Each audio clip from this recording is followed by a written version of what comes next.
స్థానిక ఎన్నికలు మరింత ఆలస్యం. నేను మొన్ననే ఈ వీడియో చేయడం జరిగింది. లోకల్ బాడీ ఎలక్షన్స్ మరింత లేట్ అయ్యే అవకాశం ఉందట. దేనికి?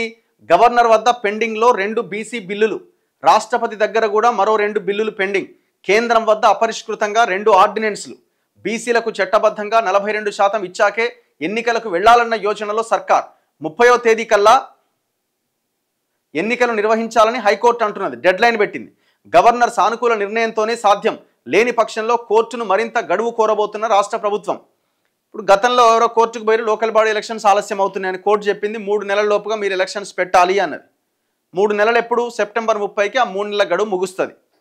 సరే, కోర్టుకు మళ్ళీ రాష్ట్ర ప్రభుత్వం వెళ్ళి గడువు అడగొచ్చు. ఇది సమస్య, ఇది బిల్లు పెట్టినాము, అది కొంత ఆలస్యం అవుతుందని అడగొచ్చు. అదొక భాగం. మరి ఆ పెట్టిన బిల్లులు ఎంతవరకు వచ్చినాయి?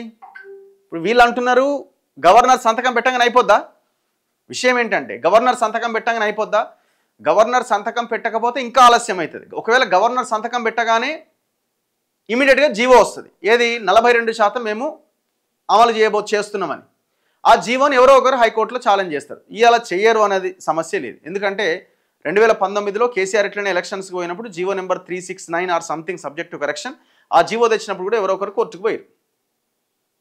అప్పుడు హైకోర్టు ఆనాడు కొట్టేసింది. సుప్రీంకోర్టుకు పోయిండు, సుప్రీంకోర్టు కూడా కొట్టేసింది. సో ఇప్పుడు జీవో తెస్తే కూడా దాని మీద కూడా ఎవరో ఒకరు కోర్టుకు వెళ్తారు. ఇది గవర్నర్ సంతకం పెట్టిన తర్వాత సంగతి చెప్తున్నా. ఒకవేళ పెడితే దాని తర్వాత హైకోర్టు కొట్టేసింది అనుకో, హైకోర్టులో ఏం జరుగుతుంది, సుప్రీంకోర్టులో ఏం జరుగుతుంది కళ్ళ ముందు కనిపిస్తున్నది. మహారాష్ట్రలో కూడా ఇట్లనే ఎలక్షన్ ప్రాసెస్ స్టార్ట్ చేసి టక్మన్ ఎలక్షన్స్ పెడితే అయిపోద్దని ఒక జీవో ఇచ్చేసారు. మరాఠీలను బీసీలోనో ఏదో ఇందులోనో కలుపుతూ తీసుకున్న నిర్ణయం అది. కోర్టు ఎలక్షన్ ప్రాసెస్ స్టార్ట్ అయిన తర్వాత కూడా ఫస్ట్ మీరు ఆపండి ఎలక్షన్స్ అని చెప్పి ఆపించింది. సో ఇప్పుడు కూడా అదే పరిస్థితి రావచ్చు. సో ఇప్పుడు రాష్ట్ర ప్రభుత్వం ఒకవేళ జీవో తెచ్చినా హైకోర్టుకి వెళ్ళాలి. ఒకవేళ ఎవరైనా పిటిషన్ వేస్తే హైకోర్టు నుంచి మళ్ళీ సుప్రీంకోర్టు, ఇదంతా పెద్ద ప్రాసెస్ ఇది. ఒకవేళ గవర్నర్ బిల్లు మీద సంతకం పెట్టి జీవో తీసుకొచ్చినా మరింత ఆలస్యమయ్యే అవకాశాలే ఉన్నాయి. ఇక గవర్నర్ దగ్గర, రాష్ట్రపతి దగ్గర పెండింగ్ బిల్లులు అంటే, రాష్ట్రపతి దగ్గర ఉన్న బిల్లు ఏంది? అసెంబ్లీ ఆమోదించిన విద్యా ఉద్యోగాల్లో 42%, స్థానిక సంస్థల్లో 42%, 2 బిల్లులు. గవర్నర్ వాటి మీద సంతకం పెట్టి రాష్ట్రపతికి పంపిండు, రాష్ట్రపతి దగ్గర పెండింగ్ ఉంది. అది 9th షెడ్యూల్లో పెట్టాలి. దానికోసమే కొట్లాట అంతా. వాళ్ళు పెట్టమంటున్నారు, అట్లా ఆగిపోయింది. ఇక గవర్నర్ దగ్గర ఉన్న బీసీ బిల్లుల పెండింగ్ ఏంది? ఒకటేమో ఆర్డినెన్స్ 42% కల్పిస్తూ ఈ పంచాయతీరాజ్ మున్సిపల్ చట్టాన్ని సవరించారు కదా. 285A అనేటువంటి ఆ సెక్షన్ని తొలగించారు కదా. 50% నిబంధన, 50% లోపే రిజర్వేషన్స్ ఉండాలనే నిబంధన తొలగిస్తూ ఆ 285Aని తొలగిస్తూ సవరించారు.